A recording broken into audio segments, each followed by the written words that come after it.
Hello everybody, how you doing? I got a Blu-ray review for you, and it's the Pacific Rim 3D Blu-ray Collector's Edition. Now, if you saw my review for Pacific Rim, you already know I love the movie. It's my favorite film of the year so far. Even though I was hoping for like an underdog movie, like which I normally prefer, like last year it was Chronicle. It was released in the theaters like massively, but it was still a smaller movie that had big things for it. And 2011, I believe it was either Attack the Block or Drive. That was my favorite movie that year. And 2010, it was Kick-Ass, which was also a bigger movie, but it was also small in some cases. But as of now, this year, this is my favorite movie. And as you see, this is the Pacific Rim 3D Collector's Edition with the Gypsy Danger figurine. It comes with 4 discs, the Blu-ray 3D, which I don't watch because I don't have a 3D TV, the Blu-ray, DVD, and a special features Blu-ray disc. And it also comes with digital HD ultraviolet. Now, a quick review of the movie. It's a lot of fun from start to finish, has great action, simple characters but they're not done poorly, really great special effects. It's a special effects movie, but the special effects are done really well, and it connects to the story really well, so it doesn't really matter that it's mainly just all about special effects. It doesn't change the fact that it's a good story and a fun time, especially if you grew up watching kaiju films and you watched stuff like Power Rangers. Anyway, so this set, I think it's worth it, kind of. I got this for $50 because, you know, they added shipping. I wanted to get it on day one. If you go into Amazon, they sell it for $40. So it's very, very cheap on Amazon, and if you go to like a retail store, they'll charge you like $60 for it. The bonus features are also really cool. It was a director's notebook, which this is actually my favorite feature because what it is it has like pages of like his notebook of like how he wanted the movie to be done, and then you can click it and it shows like what it it translates it. It's saying what it does, and it's weird. In the first one you see, there's like a picture of a guy biting the other guy's neck, and I'm just like, it's supposed to be a vampire. I know Del Toro likes vampires and stuff like The Strain, and that one movie, Kronos, which I still have yet to see. And then there's like these little videos in there where he talks about the movie, and then you see how he goes into more detail about it. He really had a lot of heart put into this. You can tell he loved kaiju films when growing up, and it shows things that you really weren't expecting. Like colors in the movie were really important, not just for like lighting, but to portray emotions in the film, which is really cool. And then there's the drift space, which the scenes in the movie where someone's drifting with someone else, the little scenes in there, the blue scenes where you're reading into the person's mind, it actually gives you details of who the person is and what they're supposed to do. Their hobbies, their likes, their dislikes, their positives, their negatives, their love interests. It does. Riley, Mako, Newt, and the other dude, the other science guy. I forget his name. The guy who found the 3 Ice in The Dark Knight Rises. You know who I'm talking about. But anyways, that's what's really cool. Even it seems like it drags on a little longer. It's still cool to see. And then there's the deleted scenes, and they're cool deleted scenes. Some of the scenes are just like, oh, that makes sense, that's cool. And some of the scenes are like, I know why they kept that one out. But then there's other scenes like how Newt got the equipment to make the drift, his own drift thing. It shows him he actually stole equipment. Then it shows one argument between the father and son, the Australian father and son, Herc Jensen, and I forget the other guy's name. Wow, I'm bad with names in this movie.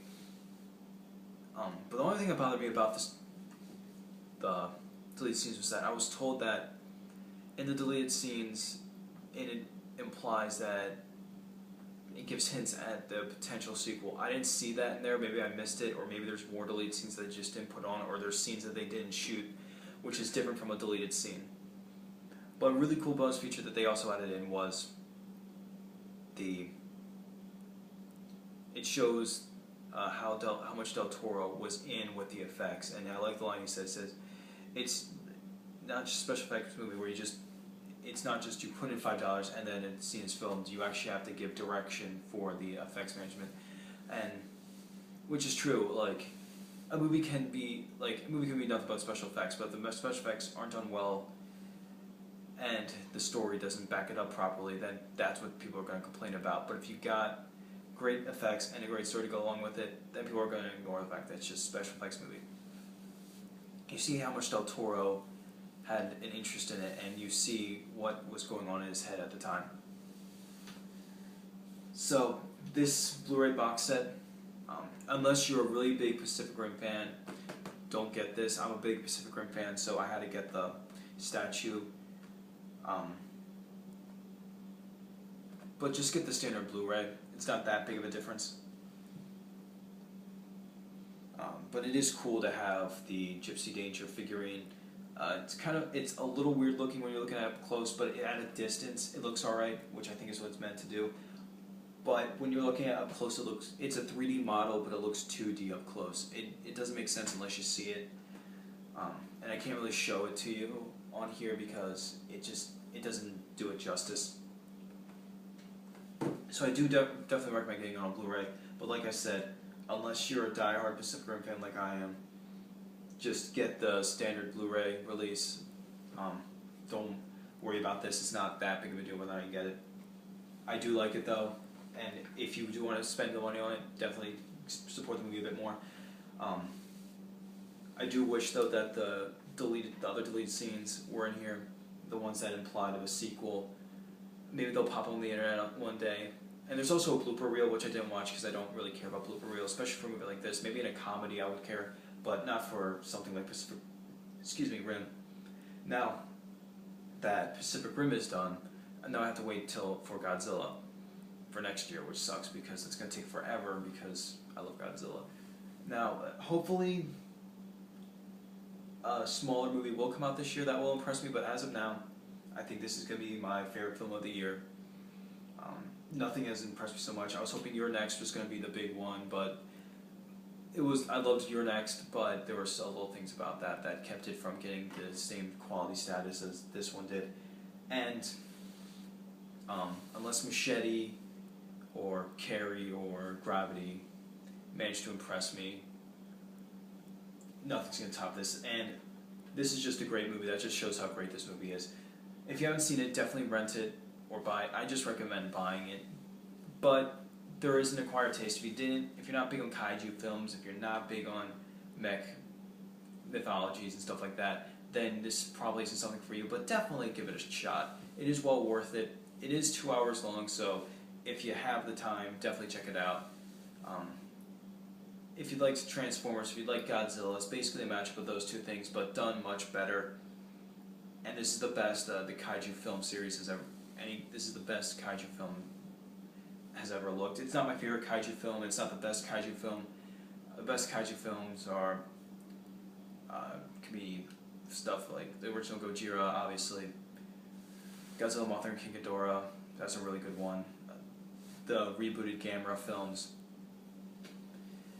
and even Cloverfield. They're all really good. This is better than Cloverfield, and this is definitely better. And this one's also better than a couple of the newer the rebooted Gamera films from the 90s. And if you like stuff like that, like I said, definitely check this out. I give the set a 5 out of 5 stars. The movie, like I said before in my review, is a 5 out of 5.